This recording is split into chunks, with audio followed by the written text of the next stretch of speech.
세 번째 유월절부터 네 번째 유월절의 시작을 우리가 살펴보도록 하겠습니다. 우리는 지난 두 강의를 통해서 예수님의 사역의 두 번째 해를 우리가 살폈습니다. 이제 오늘은 예수님의 세 번째 해를 시작하는 첫 시간입니다. 먼저 지난 강의를 우리가 간단히 복습해 보면 예수님은 갈릴리 지역에서 그리고 예루살렘에서 많은 인기가 있었지만 또 한편 적들도 많이 생겼음을 우리가 보게 되죠. 그래서 특별히 종교 지도자들, 바리새인들, 서기관들 이런 사람들은 예수님을 아주 노골적으로 반대하고 거역하기를 시작했고, 예수님을 따르는 사람들도 예수님의 가르침을 이해하지 못하고 떠나는 사람들도 생겼습니다. 예수님의 대부분의 가르침은 갈릴리 북쪽에서 행하셨습니다. 갈릴리를 중심으로 사역을 하고 계시죠. 그리고 12사도들을 선택하시고 그들을 가르치시고 훈련시키시고 파송시키심을 우리가 또한 보았습니다. 그리고 이제 예수님의 이제 앞으로의 사역은 이제 남쪽 사역을 이제 증가시켜 나가시는데, 그것은 이제 예수님의 그 오심과 그 사역의 목적을 더 분명하게 증거하시기를 시작하십니다. 자, 예수님의 생애의 7부문 중에서 오늘은 큰 캐러고리로 다섯 번째, 세 번째 유월절에서 네 번째 유월절까지를 우리가 살펴봅니다. 예수님께서는 세 번째 유월절을 맞을 때에 세 번째 유월절을 예루살렘에서 지키지 않으셨습니다. 그리고 머물러 계시다가 예수님이 그 후에 올라가신 것을 보게 되죠. 자, 그래서 이 기간 동안에, 그러니까 예수님의 3년째 공생애 동안에 약 62개의 사역이 있습니다. 62개의 사역 가운데서 오늘은 이제 그 중에서 14가지 사건을 살펴보도록 하겠습니다. 여러분이 표에서 보시는 것과 마찬가지로 이 14가지의 대부분의 전체의 사건이 사실은 마태, 마가, 누가복음, 공관복음에 기록이 되어져 있습니다. 그리고 이것을 이제 또 다른 분류로 말씀을 드리면 3차 갈릴리 사역에 속하고 있습니다. 그래서 우리는 이제 뭐 1차 갈릴리 사역, 2차 갈릴리 사역 그렇게 하지 않고 그냥 연대별로 끊어서 우리가 살펴봤습니다만은 이제 그렇게 보게 되면 이제 3차 갈릴리 사역이라고 말할 수 있겠죠. 자, 68번째 사건입니다. 게네사렛 근처에 치유하는 사건이 있습니다. 게네사렛이 어디냐? 이제 우리가 지도를 보게 되면 이제 다음 슬라이드에 이제 지도가 나오겠습니다만은 그 갈릴리 해변에 있는 도시 이름입니다. 그래서 예수님은 가버나움에 계셨죠. 그리고 이 게네사렛은 가버나움 아래에 있는 동네입니다. 그래서 예수님이 가버나움에 계시는데 야이로의 딸을 고치기 위하여 가시는 도중에 여인이 이제 예수님의 옷가만 만져도 병고침을 받을 줄을 믿고 그리고 만지죠. 그런데 예수님의 옷을 어디를 만졌을까? 이제 사람들은 그런데 궁금하게 생각을 합니다. 그런데 이제 유대인들의 옷을 보게 되면 여기 나와 있는 이 슬라이드의 이 모습은 바벨론 시대의 유대인의 모습입니다. 그래서 뭐 그 속옷이 있고 그리고 겉옷이 있습니다. 겉옷이 있는데 어디를 만졌을까? 어떤 사람은 이제 그 유대인들이 이렇게 걸치는 이렇게 수건처럼 이렇게 걸치는 그 텄을 그걸 만졌을 것이다. 이제 뭐 그렇게 말하는 분도 계십니다. 근데 그 병 고침을 받은 것을 알고 이제 사람들이 어떻게 하느냐? 마태복음 14장 34절부터 36절에 보면 한번 읽어보죠. 저희가 건너가 게네사렛 땅에 이르니라.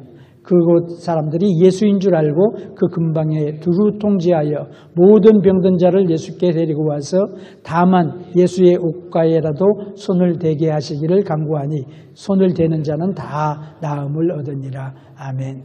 예. 이게 이제 우리가 순서대로 성경을 공부하면 이제 이게 이해가 되죠. 아, 사람들이 이래서 예수님의 옷가라도 예수님의 수건이라도 나중에 베드로 시대는 베드로의 수건이라도 이제 그런 것으로 발전하게 되죠. 그래서 사람들이 치유에 대한 갈망, 예수님에 대한 갈망을 여기서 우리가 또 보게 됩니다. 이거는 이제 여인이 예수님의 옷가를 만지는 그런 장면을 묘사한 그림입니다. 그래서 참 이번에 이제 제가 여러 명화들을 제가 이렇게 쭉 서치를 많이 하면서 이런 것을 이 바이블에 나타난 여러 가지 사건들을 그림으로 표현하는 게 너무너무 귀하다 하는 걸 제가 참 깨달았습니다. 그리고 참 그런 재능이 있는 분들이 그런 일들을 많이 해주시면 참 좋을 것 같아요. 자, 69번째 사건, 손 씻는 것에 대한 바리새인들의 질문이 이제 마태복음과 마가복음에 기록되어져 있습니다. 바리새인들은 손 씻는 것을 아주 강조했습니다. 예수님의 제자들은 손을 별로 씻지 않았어요. 그래서 이 예수님의 그 사역을 보면서 예수님의 누구신지, 예수님의 사역과 가르침의 목적이 무엇인지 이런 데 초점을 맞춰야 되는데 바리새인들은 예수님의 행적에 트집을 잡고 그리고 어떻게 해서라든지 예수님을 이제 안 좋은 일을 하기 위하여 예수님을 이제 쫓아내기 위하여 위협하기 위하여 그렇게 행합니다. 이 제자들이 이제 손을 씻지 않았어요. 근데 손을 씻는 것은 뭐냐? 이것은 장로들의 유전입니다. 우리가 이제 다음 슬라이드에서 제가 보여드리겠지만 그걸 우리가 구별해야 돼요. 근데 이 손 씻는 그림도 사실 그렇게 썩 정확하지는 않습니다. 원래는 이제 자기가 이렇게 들고 하면 안 되고 누가 이제 수정드는 여인이나 사람이 이렇게 부어주면 손을 이렇게 손가락이 엘보보다 더 위에 오도록 그래서 물이 흘러서 이렇게 내리도록 그래야지 이 더러운 물로 인하여 손끝이 이렇게 되면은 이제 손끝이 더러워지잖아요. 그런 걸 막기 위하여. 그래서 요즘에 그 수술방에 들어가기 전에 서전들이 하는 것처럼 손 씻고 이러고 이제 그런 모습들을 보게 되죠. 근데 이게 뭐냐면 장로들의 유전입니다. 장로의 유전이 뭐냐? 미시나라고 이야기를 하는데 유대인들이 바리새인들과 서기관들이 만들어낸 규정입니다.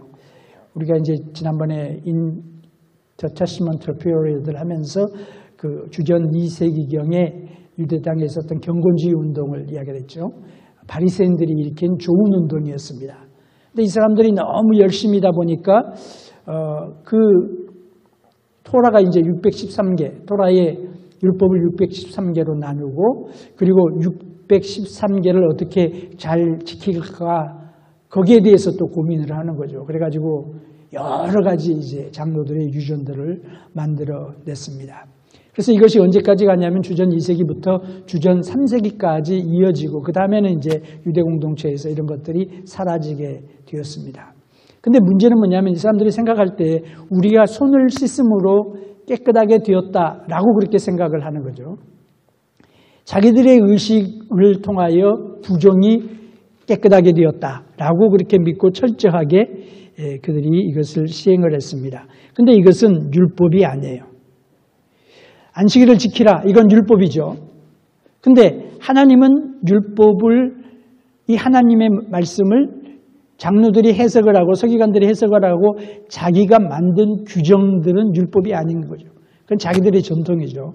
근데 그 전통을 제자들이 하지 않는다 해서 예수님을 공격하는 것입니다. 그래서 당시에 보게 되면 예수님 당시의 신앙을 간단히 말하면 성경 말씀에 근거로 한 율법 하나님 말씀을 보고 듣고 그리고 그것을 순종하는 것보다도 장로들의 해석, 교훈 그리고 이거는 이제 서기관과 바리새인들 그리고 사람들의 계명 이런 것을 가지고 믿음이라고 생각을 했습니다. 중세 시대도 마찬가지죠. 하나님 말씀과 멀리 떨어져 있으면서도 교회의 그 사제들의 그 가르침, 교황의 말이 절대적으로 믿었던 것하고 비슷한 그런 현상을 보여주죠. 근데 예수님은 그 바리새인들이 가지고 논쟁하는 것은 뭐냐면은 율법을 가지고 이야기하는 것이 아니라 자기들의 전통, 그 미시나를 가지고 이야기를 하는 거예요. 근데 예수님은 뭘 가지고 말씀하십니까? 하나님 말씀. 하나님 말씀으로 돌아가서 말씀을 이들에게 재해석해 주시는 것입니다. 예를 들어서 일에 대한 정의가 뭐가 일이냐? 그 정의가 100가지가 넘는답니다. 그래서 심지어는요, 바늘을 드는 것도 일이라 그렇게 이야기합니다. 심지어는 엘리베이터에서 단추 누르는 것도 일이다 그렇게 생각했어요. 그래서 유명한 세벳 엘리베이터가 나왔죠. 유대인들을 위해서 일하지 않게 하기 위하여 모든 층마다 나서는 엘리베이터가 이제 생겼어요. 이 서구 사회에. 그래서 여러 가지 음식을 먹기 전에 씻는 것도 손을 몇 번 씻고 어떻게 씻고 이런 것들이 뭐예요? 사람들이 만든 것이죠. 그래서 하나님이 명령하신 게 아니에요. 따라서 하나님의 권위가 없는 거죠. 말씀의 권위가 없는 거죠. 영적 권위가 없는 거죠. 그래서 사람에게 적용되고 우리가 순종해야 될 율법이 아니라고 하는 것이죠. 그래서 주님은 언제나 어디로 돌아가냐? 하나님 말씀으로 돌아가신. 예수님이 거부함으로 그들이 신뢰하고 있는 그 권위의 소스를 예수님이 무너뜨려 버리십니다. 그게 뭐냐? 자기들의 권위의 소스인 바리새인과 서기관들과 이들의 그 권위의 근거인 장로들의 유전을 거부해 버리죠. 그러니까 그냥 예수님을 죽이려고 하는 거죠. 그리고 예수님께서 어떻게 하시냐? 음식에 대하여 그들이 그렇게 중요하게 생각하는 그 음식에 대한 규정도 예수님이 거부하십니다. 자, 이런 상황 속에 있는 거죠. 사람들은 바리새인들이 어떻게 하느냐? 예수님이 이걸 설명해 주십니다. 유대인들이 이것을 중시한 것이 뭐냐? 이 먹는 음식이 그들이 이제 유대인과 이방인을 구별하는 중요한 그 키들이 있습니다. 키 액션이 있는데 하나는 뭐냐? 안식일을 지키는 거. 다른 하나는 음식을 뭘 먹느냐. 그래서 깨끗한 음식, 성경에 먹을 수 있는 음식, 먹지 못하는 음식, 이런 거 있잖아요. 근데 그런 것들이 이제 구분이 더 많이 늘어나고, 그래서 예수님은 그 성경의 원리를 가르쳐 주시는 거죠. 이 사람들이 생각할 때 우리가 먹는 것, 입으로 들어가는 것이 우리를 더럽힌다고 생각을 해서 손을 씻고 손 씻지 않는 예수님의 제자들을 정죄하고 공격을 합니다. 근데 예수님의 말씀 뭐예요? 안으로 들어가는 것, 우리가 먹는 것, 이런 것이 우리를 더럽게 하는 것이 아니라 7장 20절 함께 읽어보죠. 또 가라사대 사람에게서 나오는 그것이 사람을 더럽게 하느니라. 아멘. 사람에게서 나오는 게 뭐냐? 21절에 보면은 사람에서 나오는 것은 악한 생각, 곧 음란과 도둑질과 살인과 간음과 탐욕과 악독과 속임과 음탕과 흘기는 눈과 회방과 교만과 광편이, 이 모든 악한 것이 다 속에서 나와서 사람을 더럽게 하느니라. 아주 그들의 그 생각의 근조를 부숴버리는 거죠. 근데 무엇이 옳은 말씀이에요? 예수님의 말씀이 성경적이죠. 예수님의 말씀이 하나님의 뜻이죠. 그래서 바리새인들이 자기의 전통을 무너뜨리는 예수님에 대하여 막 화를 내는 거죠. 그들이 그렇게 중시하는 장로의 유전, 장로의 유전은 율법을 말하는 게 아니라 그랬죠. 그들이 만든 여러 규정들을 말하는 거죠. 그래서 예수님이 여기서 우리에게 보여주는 중요한 내용이 있는데 그것이 뭐냐? 이전까지는 하나님의 백성과 하나님의 백성이 아닌 것의 차이가 뭐였습니까? 먹는 음식. 그래서 코셔푸드를 먹으면 하나님의 백성이고 아니면 하나님의 백성이 아니고. 근데 그게 아니라고 하는 거예요. 예수님 말씀은. 안으로 들어가는 게 우리를 더럽게 하는 게 아니에요. 정말로 중요한 건 뭐냐? 하나님의 백성들과 하나님의 백성 아닌 것의 차이가 무엇이냐? 손 씻는 것이 아니라 정말로 중요한 것은 믿는 것이다. 예수를 믿는 것이 중요하다. 그래서 예수님을 믿는 것이 차이를 나는 거예요. 예수를 믿느냐 안 믿느냐. 이것이 정말로 중요한 그런 차이라고 하는 것을 보여주고. 예수님이 지금 사역에 3년째 들어가셨잖아요. 근데 이런 공격을, 이런 분위기 속에서 예수님이 사역을 하고 계십니다. 참 얼마나 스트레스풀 하셨겠어요.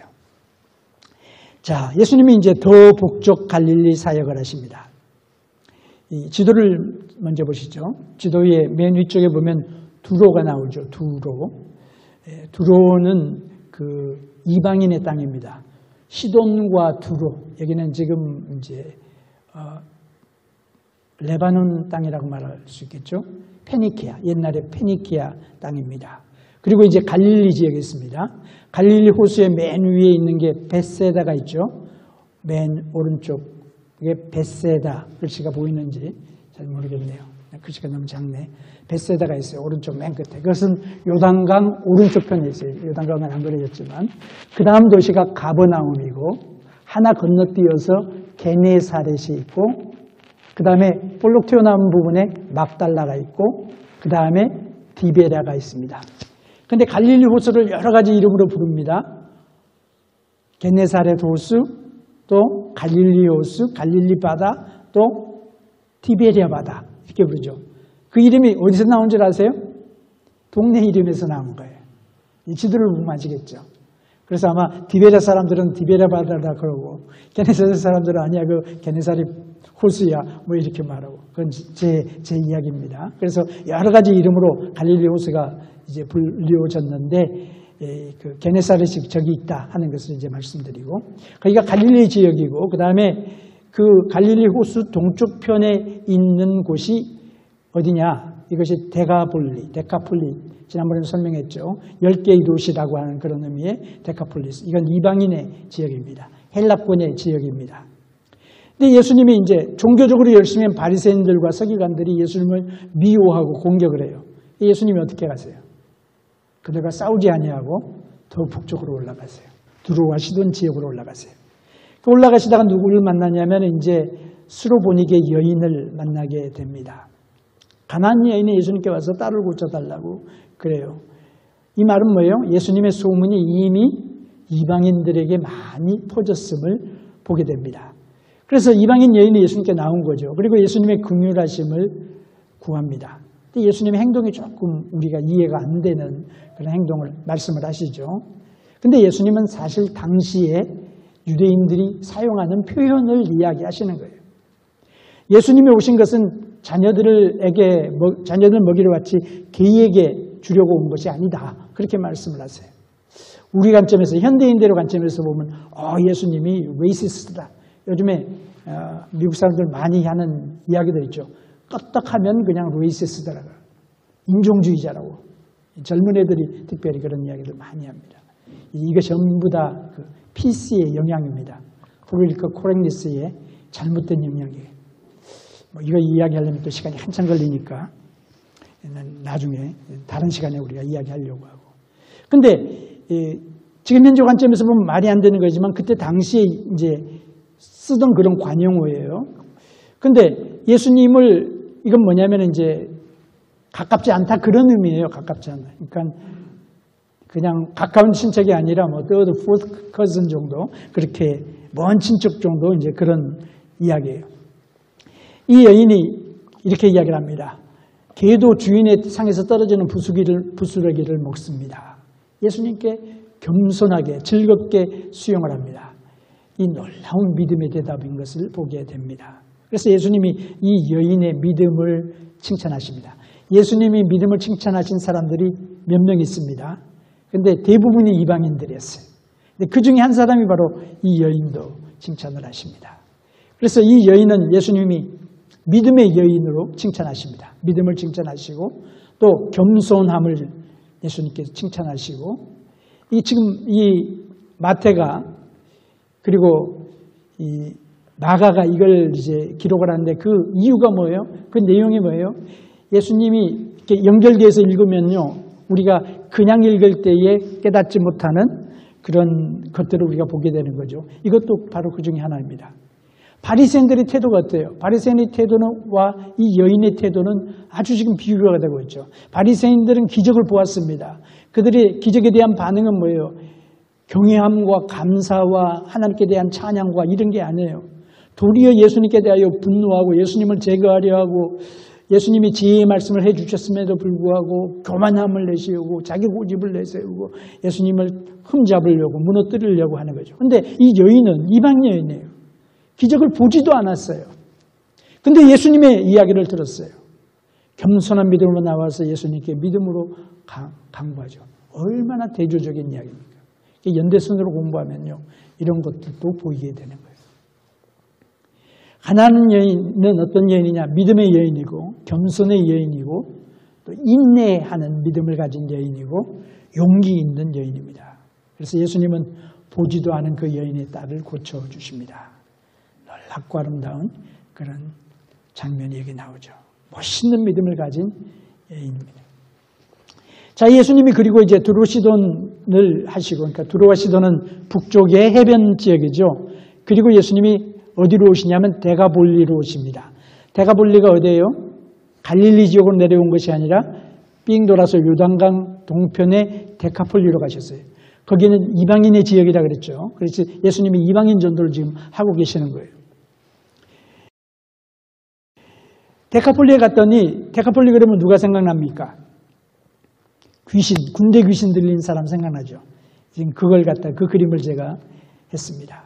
근데 군대 귀신을 고친 지역인데 군대 귀신이 그 돼지떼에 들어가죠.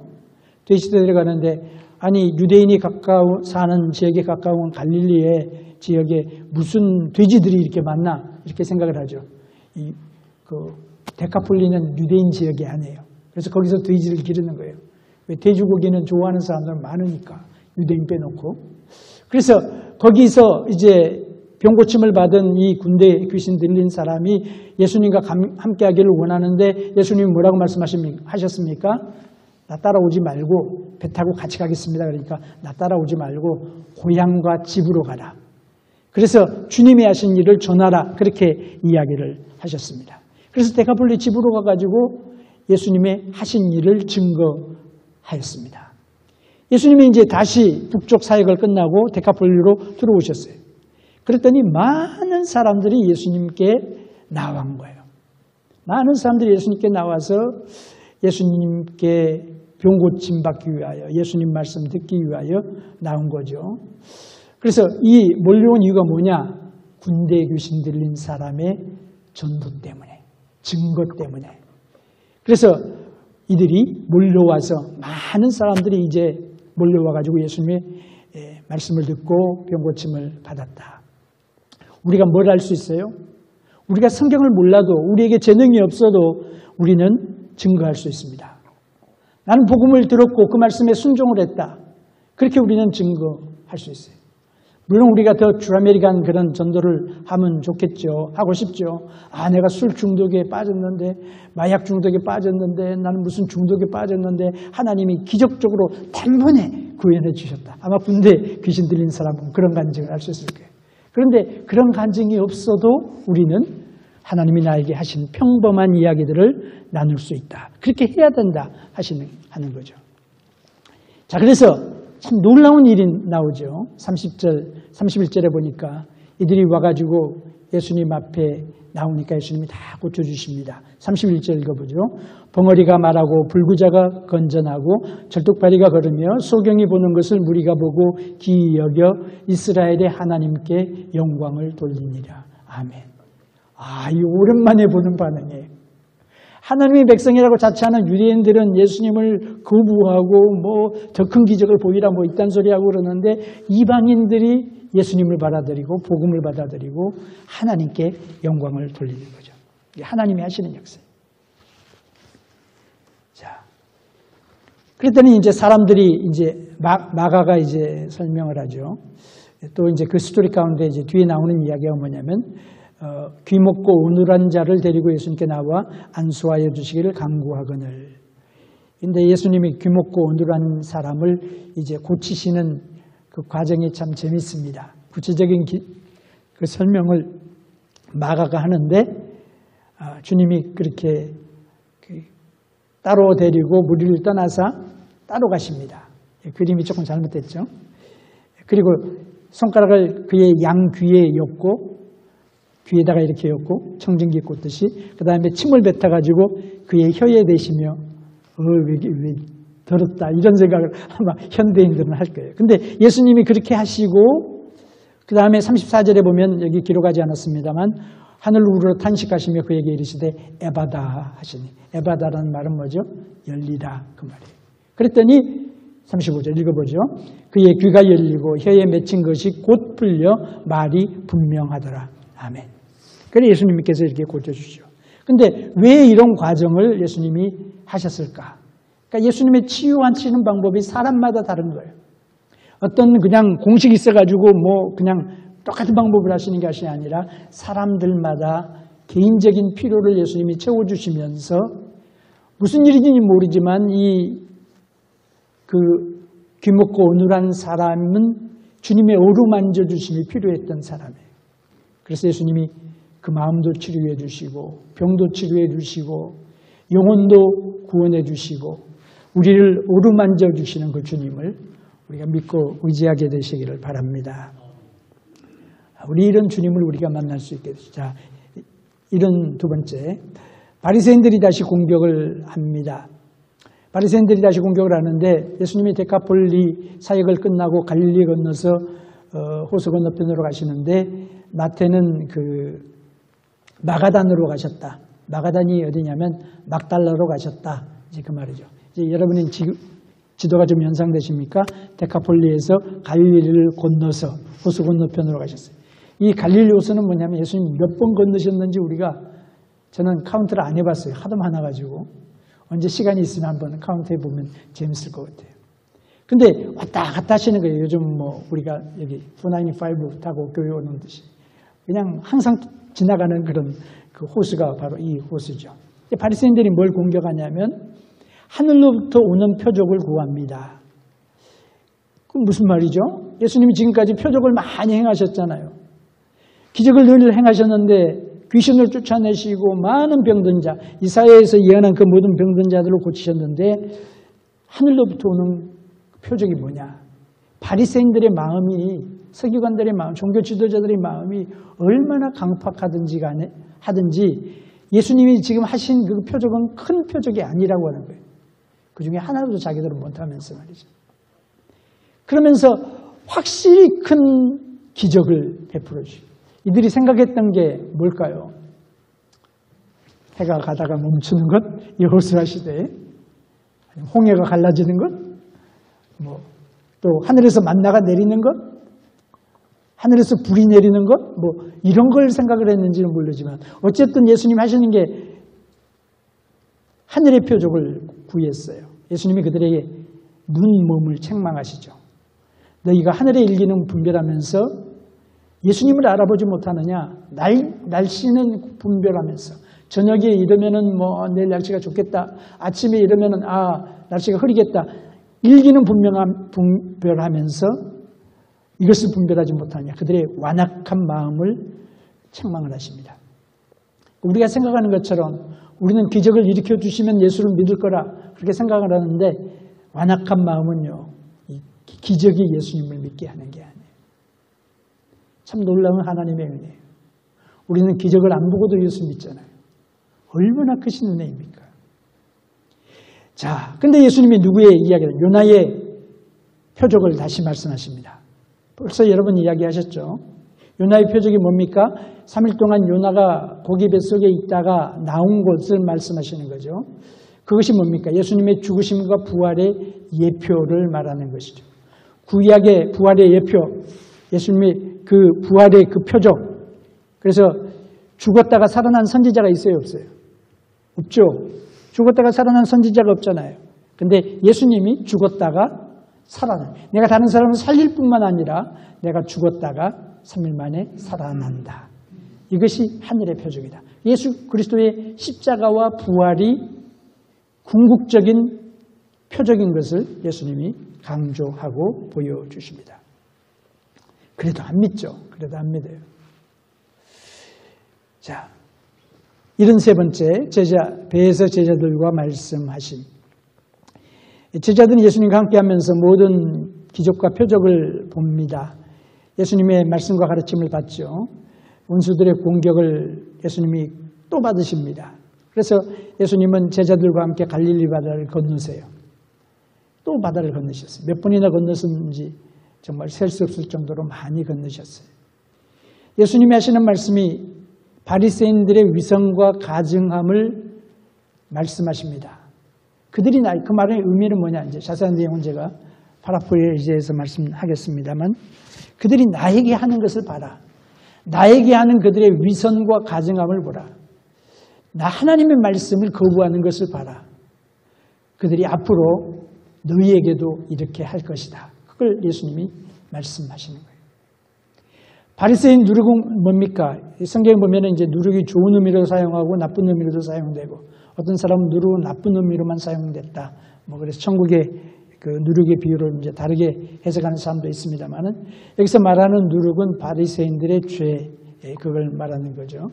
그래서 거짓 진리를 증거하고 거짓말하고 그들은 그것을 믿습니다. 제자들은 딴 생각하죠. 우리가 음식 챙겨가지고 오지 않아서 그러셨나? 뭐 이런 생각을 하는. 제자들이 얼마나 참 무지합니까? 제자들의 마음이 얼마나 단단합니까? 말씀을 깨닫지 못하죠. 그러나 바리새인들과는 제자들이 비교할 수가 없죠. 부드러운 마음을 가진 사람들이 제자들이죠. 비록 미련하기는 하지만은 그러나 예수님은 미련하다고 생각되는 이런 사람들에게 사역을 맡기시는 거죠. 주의 몸된 교회를 세우게 하시는 거죠. 하나님의 일을 하게 하시는 것을 보게 됩니다. 오늘은 이제 여기까지만 하려고 합니다. 우리